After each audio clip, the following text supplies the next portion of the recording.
ননদের এ বাড়িতে আসা উপলক্ষে শাশুড়ি মা 10 কেজি মাংস বসালেন। আমি অবাক দৃষ্টিতে দেখলাম শুধু। বাইরে চুলোর উপরে যখন হাঁড়ি বসাচ্ছিলেন তখন আমি বললাম, মা 2 কেজি উঠিয়ে রাখলে ভালো হতো না? পরে না হয় কয়দিন খাওয়া যেত। শাশুড়ি মা নাক সিটকে বললেন, এমন ফকিন্নি স্বভাব আমার নেই। মাংস বাঁচিয়ে পরে ছেলে মেয়েদের খাওয়ানোর অভ্যাস আমার নেই। তো মাংস রান্না করছি তা তোমার এত জ্বালা বাচ্ছে কিসে? মাংস কি তুমি কিনে এনেছো? আমি কোনো জবাব দিলাম না। আগের মতোই ঘরের দরজা ধরে দাঁড়ালাম। মাংস আমি কিনিনি ঠিকই, কিন্তু টাকা তো আমার স্বামীর। মাংসটাও সে এনেছে। সব রান্না বান্না শাশুড়ি মাই করলো, আমাকে ধারের কাছেও ঘেঁষতে দিলেন না। আমার শাশুড়ির ভাষ্যমতে রান্নার সময় আমি মাংস সরিয়ে রাখি। অবশ্য রেখেছিলাম একদিন, আবার একদিন সেই খাবার সবাইকেই খাইয়েছিলাম। কি আর করব, এই দ্রব্যমূল্যের বাজারে আমাদের মতো মধ্যবিত্ত সংসারের প্রতিদিন এরকম বাজারঘাট করা সম্ভব নয়। পুরো মাসের সংসার খরচের 1/3 আজকেই খরচ করেছেন আমার শাশুড়ি মা। সামান্য স্বল্প বেতনের এক কোম্পানিতে চাকরি করেন আমার স্বামী। ইনকামের আর কোনো সোর্স নেই। শ্বশুর অবসরপ্রাপ্ত। ভাববেন না সরকারি চাকরি থেকে। আমার শ্বশুরও ছোটখাটো এক কোম্পানিতে জব করতেন। ছেলে বড় হবার পর নিজে কাজ ছেড়ে দিয়েছেন। এতদিন সংসার করছি, তবে এই সংসারে নিজের মতো করে কিছু বলার, কিছু করার মতো অধিকার আমার নেই। তবুও আফসোস নেই। দুপুর গড়াতেই হাজির হলেন আমার ননদেরা। ওরা 3 জন সহ ননদের শ্বশুরবাড়ির লোকজনও। সাধারণত কোনো অনুষ্ঠানে ননদদের আর ননদের পরিবারদের ডেকে খাওয়ানো হয়, কিন্তু আমাদের এই সংসারে মাস যেতে না যেতেই ননদ আর ননদের পরিবারকে ডেকে খাওয়ানো হয়। এতে নাকি মেয়ের তার শ্বশুর বাড়িতে সম্মান থাকবে আর ভালোবাসবে সবাই। কিন্তু আমার শ্বশুর বাড়িতে 3 জন লোক। আমার শাশুড়ি মেয়েকে কখনোই দেখলাম না দাওয়াত করে এক মুঠো ভাত খাইয়েছে। এই নিয়ে আমার স্বামীরও কোনো মাথা ব্যথা নেই। মেয়েকে ফার্নিচার আর গহনা দেওয়ার জন্য নিজের আংটি ছাড়া সবকিছুই বন্ধক রেখেছে আমার শাশুড়ি। কোনোটার তো মেয়াদ শেষ হয়ে স্বর্ণকারের ঘরেই পড়ে আছে। শাশুড়ি মায়ের গলার চেন ভেঙে মেজ ননদের সদ্য জন্ম নেওয়া ছেলেকে আংটি গড়িয়ে দিয়েছে, আর হাতের বালা বন্ধক রেখে বড় ননদের বিয়ে পার করেছে। পায়ের নুপুর জোড়া পর্যন্ত বিক্রি করে বাজার করে খাইয়েছে। এখন তো সহায় সম্বল বলতে নিজের পেটের সন্তানটাই আছে।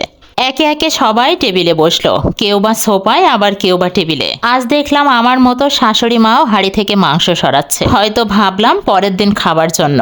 মধ্যবিত্ত পরিবার কিনা, মানুষ দেখি বাটি ভর্তি মাংস দেয়, আর আমার শাশুড়ি মা বড় একটা স্টিলের ডিশ ভর্তি মাংস দিয়েছে টেবিলে। সাথে নানান পদ তো আছেই।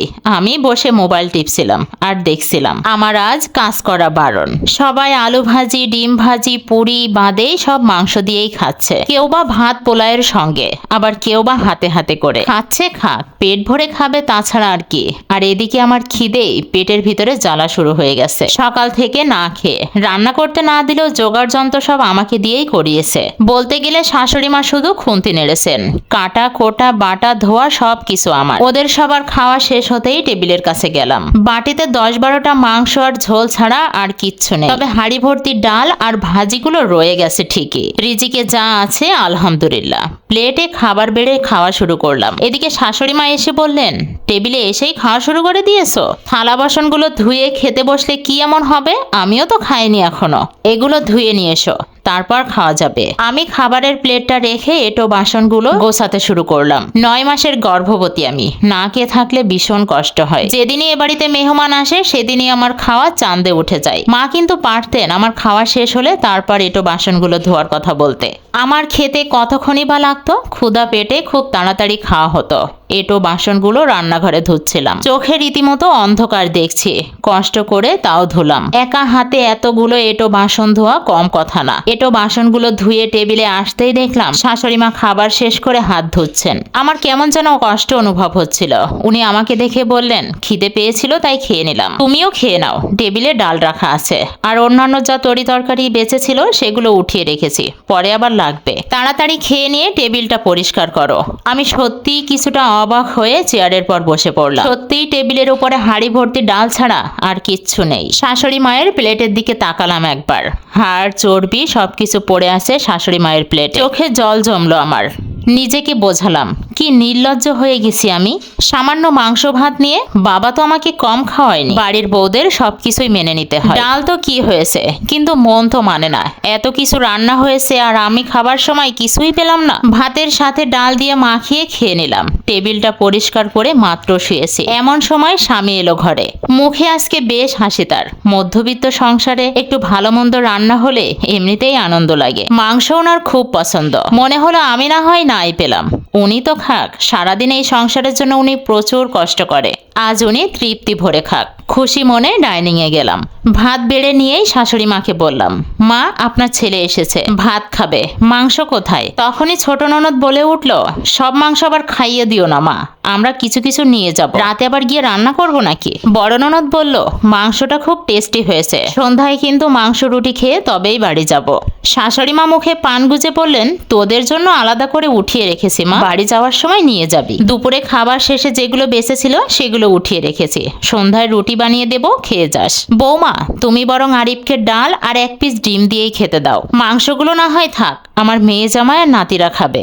মা 10 কেজি মাংস আনলাম, সব শেষ, আমার পাতে শুধু ডাল আর ডিম। গরুর মাংস আমার কত প্রিয়। আমি অশ্রুসিক্ত নয়নে ওর দিকে তাকিয়ে বললাম, সব শেষ হয়ে গেছে, বাকি যা আছে আপাদের বাড়িতে নিয়ে যাওয়ার জন্য রেখে দেওয়া হয়েছে। আমার স্বামীকে মাথা নিচু করে বসে থাকতে দেখলাম, আমার খুব মায়া হলো।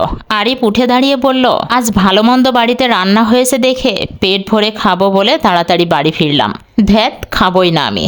এক প্রকার থালাটা ঠেলে রেখে চলে গেল সে। আমি ডেকেও তাকে আর ফেরাতে পারলাম না। নিজের প্রতি অন্যায় হওয়ার প্রতিবাদ করতে না পারলেও আমি ওর হওয়া অন্যায়ের প্রতিবাদ নিশ্চয়ই করব। আসলে কি, নিজের খাবারের জন্য ঝগড়া করাটা বেশ মন্দ দেখায়। আমার পরিবার আমাকে এমন শিক্ষা দেয়নি। আমার স্বামীর ভাতের প্লেটটা নিয়ে আমি টেবিলের দিকে গেলাম। দেখলাম ননদেরা আর শাশুড়ি বসে গল্প করছে। তাদের শ্বশুরবাড়ির মানুষেরা খেয়ে বিদায় নিয়েছে, ননদেরা যাবে সন্ধ্যায়। আমি খাবারের প্লেটটা টেবিলে রেখে বললাম, মাংসের বাটিটা ডিপে রেখেছেন নাকি নরমালে? বের করে গরম করব, এইসব দিয়ে আপনার ছেলে খাবে না। বলে নেওয়ার কারণটা হচ্ছে, না বলে নিলে চোরের অপবাদ দেবে। এর আগেও এমনটা করেছিল। ব্যাপারটা আমার মা বাবা পর্যন্ত পৌঁছে দিয়ে তাদেরকেও হেনস্থা করেছিল। মা মুখ কুঁচকে বললেন,